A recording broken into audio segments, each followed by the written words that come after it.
Welcome back to episode 2.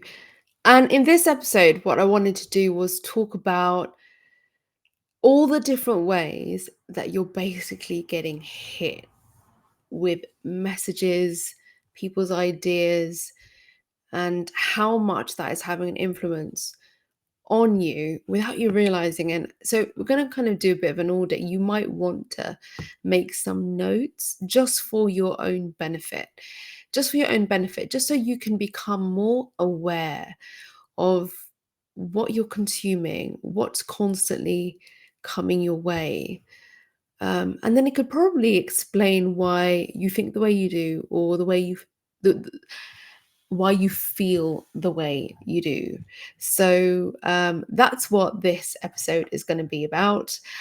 Welcome back to my channel, where I do a great deal of reactions, commentary, and as well as sort of like very specific videos about media and political literacy. And with this podcast, I really wanted to reach young people who are coming up in this world where it's probably far more complex, and much stronger than the wild wild west. It's just another breed of beast. And why is that? Because of the way the media operates. What the media looks like now is very different. So in episode 1, I kind of was breaking down traditional media and how advertising works, and how sort of media publications choose to put out information, and how they could have a stance, a political or social stance. So, as I was saying, it was the way the media is, how it's changed so much, the landscape of your mass sort of, well, your alternative media, what that looks like now, and how it's beginning to mimic traditional corporate media and your legacy media. And then there's all the different kinds of sort of opinion, ideas, and voices that we absorb from all the various different spaces and places. There's commentary about commentary, there's media about media, there's propaganda about propaganda.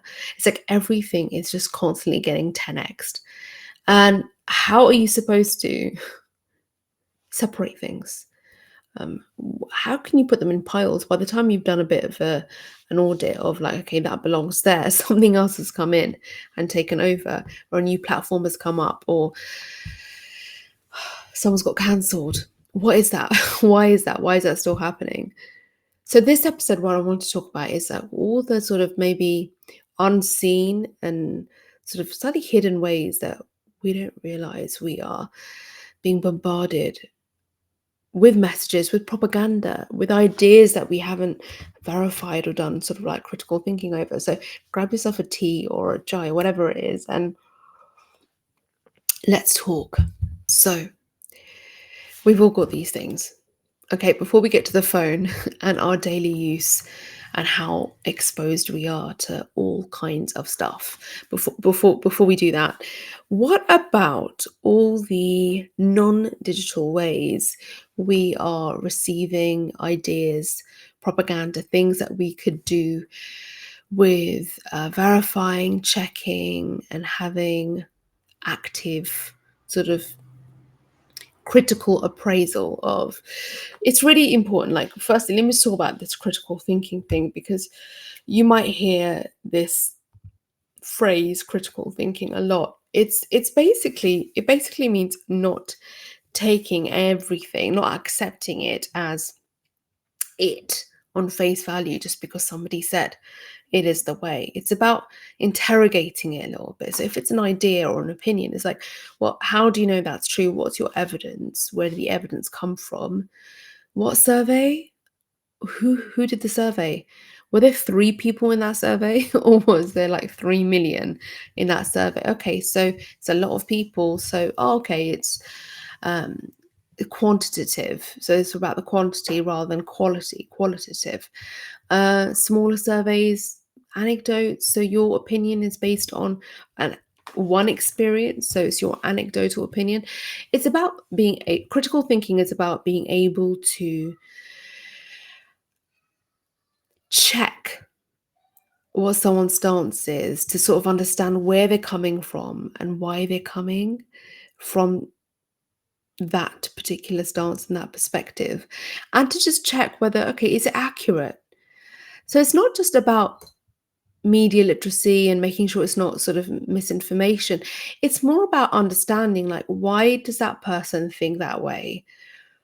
Why are they coming from that sort of like opinion, that thought, that idea, that ideology? What is it? And you can find this out and do a bit of inquiry in conversation with somebody. So, again, right now we're focusing on the non digital aspect of how you're receiving messages, how you are absorbing information and ideas from people that you might want to do a little bit investigation about. Now, it should be firstly completely okay for you to say, wait, what do you mean by that? And where are you coming from with that? So why are you giving that example? I'm genuinely interested or curious. That is very different to saying, I don't know what you're talking about, so let me just shut down. Or what is this person talking about? Let me just pretend that I understand. I don't want to be look dumb.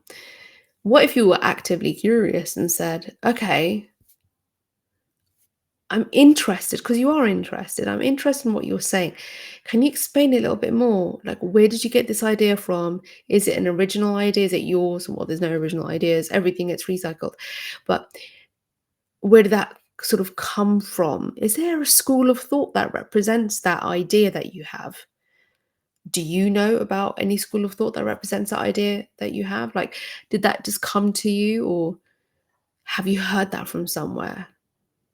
It's just a different energy of inquiry. You're not trying to put someone down or disagree with them. You're wanting to get into that conversation that right now isn't there. It's just, maybe it's just one way. It's just that person speaking, but you're not actively listening by engaging with what they're saying. So that's all the offline stuff.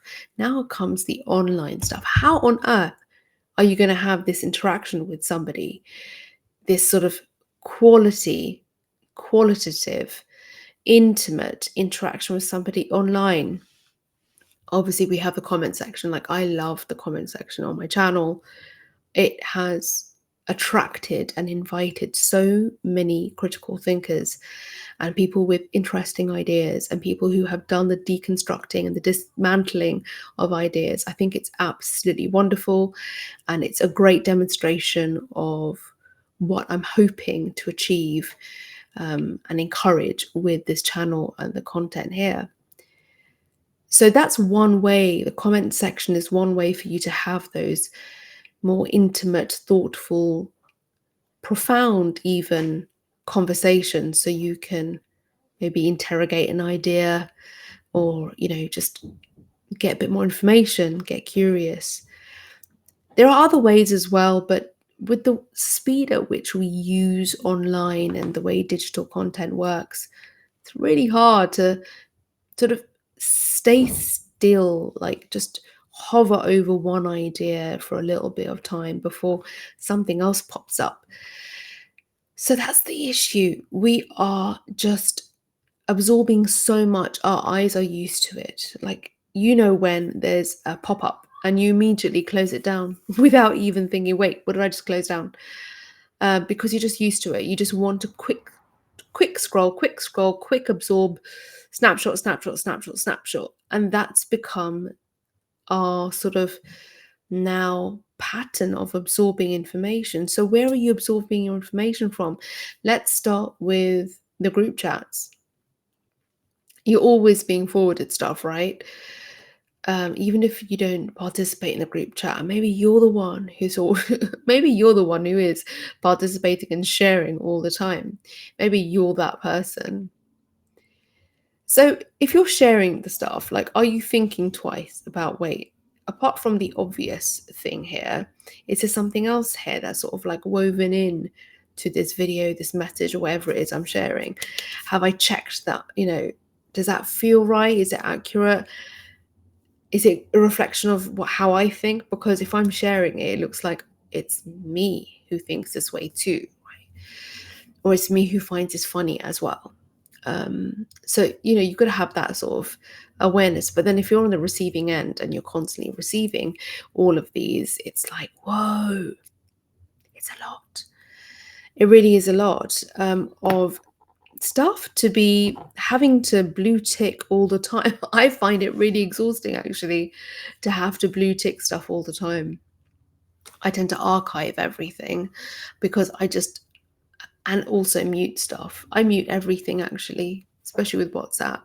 But what about Snapchat? What about all of these different spaces where you are in groups, and the the potential of high quantities of information being shared is up there?